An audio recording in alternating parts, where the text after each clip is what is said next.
Então, eu queria que você falasse um pouco sobre esses impactos, né, de uma adolescente, jovenzinha, que vem para Ribeirão Preto, sai de São Paulo, porque, de alguma forma, São Paulo tem muito racismo, sempre teve também, Sim, mas você tinha um esteio ali da própria Vila Formosa, sim, talvez. E me conte disso, essa transição sua, como é que foi sim. dessa migração, né? São Paulo é uma cidade de raízes muito pretas nos bairros, nas periferias, né? As periferias eram assim, as pessoas não contam essas histórias, mas as periferias eram os quilombos, onde as pessoas pretas iam ficar, né? Meu pai, ele é nascido no Bexiga, né?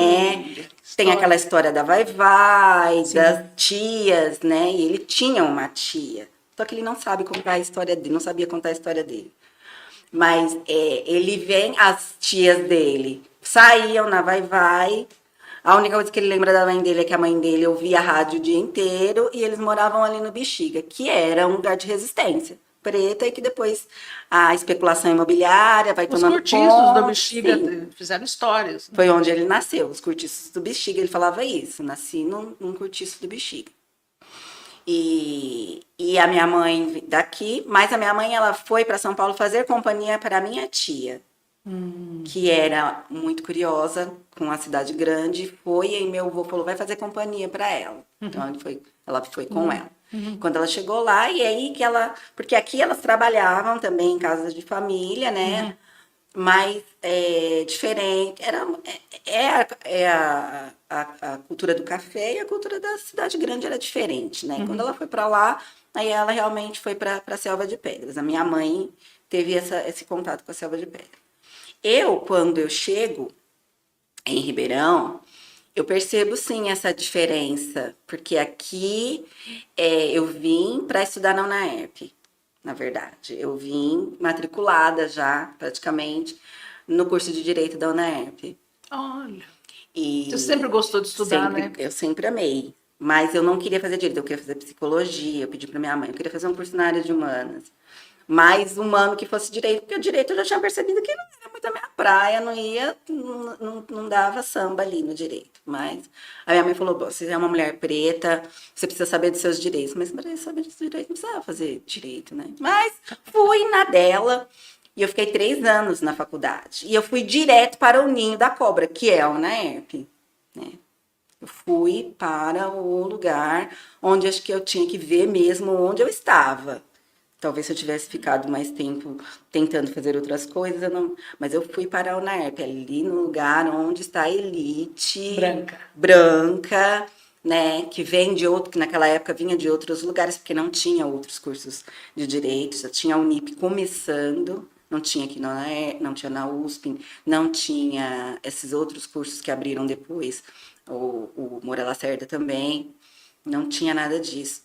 Então eu vim perceber essa nuance que na verdade era racial, social, né, E econômica. e econômica. Muito forte ali, né? E eu fiquei muito triste, porque eu ficava muito triste, porque Você eu ficava era deprimida. realmente hostilizada, porque eu ouvi isso, né? Ela é assim, porque eu sempre fui reativa, né? Eu era reativa. Eu trabalhava desde sempre, eu não tinha a intenção de ser um corpo dócil, né? E nós, mulheres pretas, nós somos levadas, conduzidas a sermos corpos dóceis, né? Se você está nesse lugar, a gente deixa até você ficar, mas Você tem que fazer algumas você coisas tem que ser que boazinha. você tem que fazer concessões. Isso. E aí Esteja lá foi. quais forem, Quais né? forem. Na senzala É, era servir ao patrão, é, fazer, né? isso. Servir radicalmente ao patrão, Sim, né? De todo. ser resiliente. Eles falam, não é resiliência isso, né? Eu já tenho ser resiliente dentro, porque você está aqui por algum. Não tinha nem política de cotas nessa época, não existia, Não, não, nem não, existia nada imagina. disso em 98. Política de cotas é É muito agora. recente. Além de ser agora, tem gente ainda que é contra. É, sim. E eu ouvia o pessoal, ouvi uma vez, ela é assim porque ela é pobre, porque ela tem Ela é assim como? complexo. Porque É você era reativa, reativa. porque Ah, eu sim, era sim. alegre, porque eu falava mesmo. Porque lá em São Paulo a gente falava, todo mundo andava de chinelo, todo mundo andava. não tinha essa coisa que tem aqui, né? Esse elitismo que tem aqui na cidade. Que depois eu aprendi a viver aqui, aprendi a conviver, mas, né?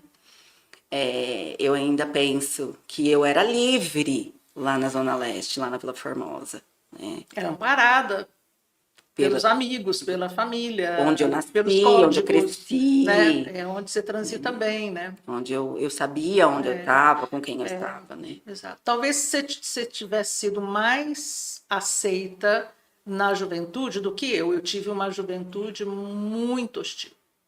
A cidade, imagina, né? Eu tenho até um sobrinho que já está muito adulto, mas ele fala que nasci em Mococa, e Mococa é uma Ribeirão Grande, né? São as mesmas raízes, com o mesmo padrão de vida, etc. Tal. E é isso, quer dizer, eu percebia muito, né, hostilidade, racismo, e via nos outros, né, os amigos, as amigas, as famílias negras, o que passava, né? Sim. Indígenas, né? Sim. Tinha uma família indígena que ninguém fala disso, sabe? E eu me lembro que eram os bugres, eles falavam os bugres, que é um adjetivo, né? É uma coisa de identificação, assim, identitária É muito marcado. muito marcado. Aqui, não, no interior é muito marcado. Então, é até isso, né? Eu frequentava a igreja metodista. Lá em São Paulo, na Vila Formosa, igreja, né, de periferia. E aí, quando eu cheguei para ir na igreja metodista da Central, porque era a única que eu conhecia. E tinha uma família preta nessa igreja.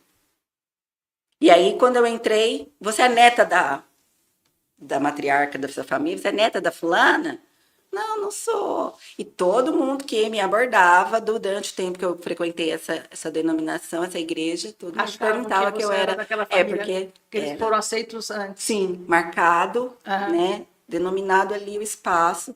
Tem uma família preta e todo mundo que é preto na igreja metodista é dessa família. Então aqui é muito Não, o interior marcado, né? é difícil, cara, é difícil, é muito difícil.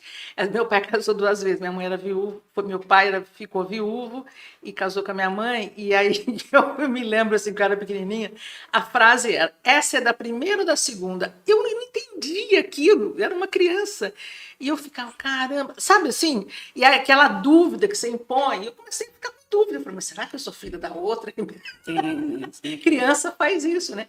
Então você é sempre abordado pela pela característica mais difícil, mais predominante, aquela que dói mais. E né, eu tenho pensado muito nisso, né? Eu não tenho tempo para fazer um trabalho desse, mas eu posso fazer o que eu estou fazendo agora, né? A gente conversar sobre essas. Não são mais dores, né, Érica? Não são, agora não. Não. Não são mais dores. São memórias que às vezes me incomodam um pouco ainda, porque, contudo, eu não deixei passar muito tempo. Eu fui conquistando alguns espaços e não foi muito tranquilo, porque quando eu percebi que eu tinha que conquistar esses espaços, como eu tinha que fazer, mas não são lembranças doloridas, mas são memórias incômodas às vezes. Porque você tinha um ego familiar muito forte.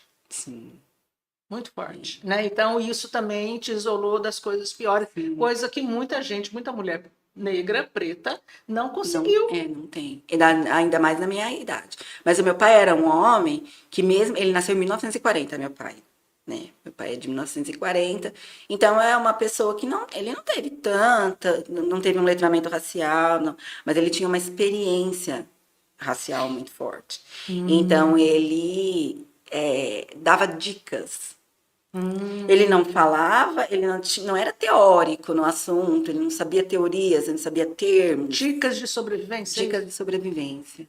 Ele falava, eu lembro que ele falava assim para mim, você tem que fazer concurso público, porque quando você precisa ver, um dia eu vou te levar lá, quando você sai, a gente chega no fórum às 5 horas da tarde, você percebe a negrada descendo toda ali, e isso é que garantiu que vocês tivessem uma condição melhor. E realmente, né? Eu falo que eu sou já a segunda geração, eu não sou a geração do... Ele se referia ao Fórum de São Paulo. Ao Fórum de São Paulo, que ele falava, a negrada sai toda de lá, muito, porque é o lugar onde é mais fácil a ascensão para a pessoa preta. Para a pessoa negra. Que incrível essa imagem. Nossa. E ele contava essas histórias numa época que, em 1980, eu era uma criança. que ele tá falando, né? a gente fica assim. E eu vim desenhar isso Mais aqui, tarde. que eu vim entender isso.